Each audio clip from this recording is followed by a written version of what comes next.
భారత్ ప్రపంచంలో అత్యధికంగా బంగారం దిగుమతి చేసుకునే దేశంలో ఒకటి. మన దేశంలో పెద్ద మొత్తంలో బంగారం ఉన్నప్పటికీ అంతర్జాతీయ మార్కెట్లో బంగారం ధరలను నిర్ణయించే అధికారం మాత్రం మనకు లేదు. అయితే భవిష్యత్తులో ఈ పరిస్థితి మారే అవకాశం ఉందని పరిశ్రమ వర్గాలున్నాయి. ముఖ్యంగా మన దేశంలోనే తవ్వబడే సొంత బంగారం గ్లోబల్ మార్కెట్లో భారత స్థాయిని పెంచడంలో కీలక పాత్ర పోషించనుందని పేర్కొన్నాయి. వచ్చే 10 సంవత్సరాల్లో దేశానికి అవసరమైన బంగారంలో సుమారు 20% భాగాన్ని దేశీయ గనులే అందించగలవని నిపుణులు అంచనా వేశారు. ఈ విషయాలన్నీ chamber of commerce of India నిర్వహించిన జెమ్స్ అండ్ జ్యువెలరీ కాన్ఫరెన్స్ లో ప్రముఖ పరిశ్రమ ప్రతినిధులు చర్చించారు. ఈ సందర్భంగా మాట్లాడిన world gold council India regional CEO Sachin Jain, Viksit Bharat 2047 లక్ష్యాలను సాధించడంలో గోల్డ్ మైనింగ్ పెద్ద పాత్ర పోషిస్తుందన్నారు.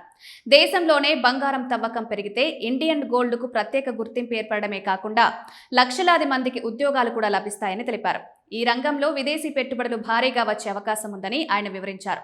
ప్రస్తుతం మన దేశంలో పెద్ద బంగారు గనులు లేకపోవడం, గోల్డ్ బ్యాంకింగ్ వ్యవస్థ లేకపోవడం వల్లనే భారత్ ధరలను నిర్ణయించే ప్రైస్ టేకర్ స్థితిలోకి చేరిందని పేర్కొన్నారు.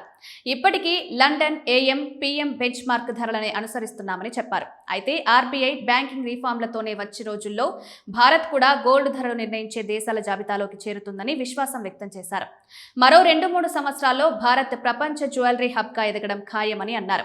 ఇక ఆదిత్య బిర్లా గ్రూప్ కు చెందిన novel jewels CEO Sandeep Kohli మాట్లాడుతూ భారతీయుల వద్ద మొత్తం 25,000 టన్నుల బంగారం ఉందన్నారు. ప్రభుత్వం వద్ద ఉన్న బంగారం మాత్రం 800 టన్నులే అన్నారు. స్విట్జర్లాండ్ ప్రభుత్వం వద్ద 1000 టన్నులుండగా ప్రజల వద్ద కేవలం 200 టన్నులే ఉన్నాయన్నారు. ప్రపంచంలోనే అతిపెద్ద గోల్డ్ వినియోగదారుల దేశమైన భారత్ ఇంకా ధరలను నిర్ణయించే స్థాయికి ఎందుకు చేరలేదో అర్థం కావడం లేదన్నారు. ప్రజలు ఖరీదైన కార్లు, స్మార్ట్ ఫోన్లు కొనుగోలు చేసే సమయంలో ఎలాంటి సందేహం లేకుండా నిర్ణయం తీసుకుంటున్నారు. కానీ బంగారం విషయంలో మాత్రం ఎక్కువ ఆలోచన చేస్తారని పేర్కొన్నారు. దానికి ప్రధాన కారణం ఆన్లైన్లో ధరలను సులభంగా పోల్చుకునే అవకాశం లేకపోవడమేనని తెలిపారు.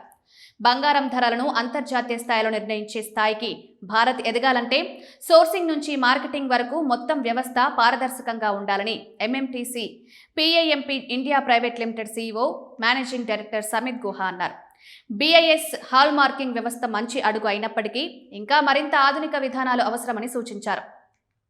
2012-13లో ఆర్బీఐ అమలు చేసిన నిబంధనల కారణంగా 24 క్యారెట్ బులియన్ ఎగుమతి చేయడంపై నిషేధం ఉందని వివరించారు.